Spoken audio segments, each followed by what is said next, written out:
তারই একটা অংশ হচ্ছে আজকের এই মক ভোট আপনারা দেখছেন। জানতাম না যে গণভোটটা কি, তা আজকে দিয়ে বুঝতে পারিছি। আসলে হা না ভোট আমরা কখনো দিইনি, এ প্রথম দিলাম। গণভোটে আমরা হা ভোট দিব, কারণ আমরা নতুন বাংলাদেশ চাই, জুলাই আদলে, এবং বাংলাদেশের সংস্কার চাই। আমরা পুরাতন বাংলাদেশে ফিরে যেতে চাই না। ত্রয়োদশ জাতীয় সংসদ নির্বাচন এবং গণভোট এবার বাংলাদেশ ইতিহাসে প্রথমবারের মতো হচ্ছে একই সাথে। তো এটার জন্য আমাদের বেশ কিছু উদ্যোগ নেওয়া হয়েছে। প্রথমত গণভোট মানুষের কাছে পরিচিত কম, কারণ এটা অনেক দিন পর হয়েছে বাংলাদেশে।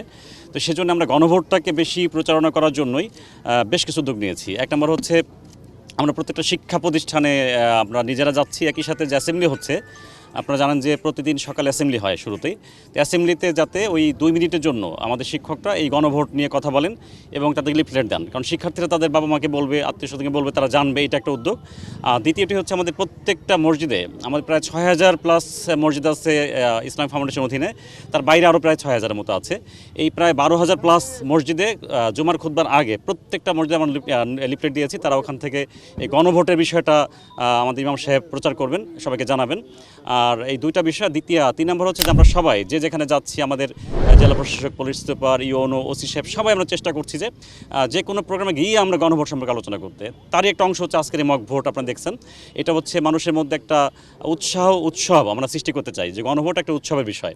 এটা আমাদের দেশের খুবই গুরুত্বপূর্ণ একটা অংশ, এবং এখানে যাতে অংশ নিতে পারে, সহজেই নির্বিঘ্নে অংশ নিতে পারে, সেই একটা প্র্যাকটিস।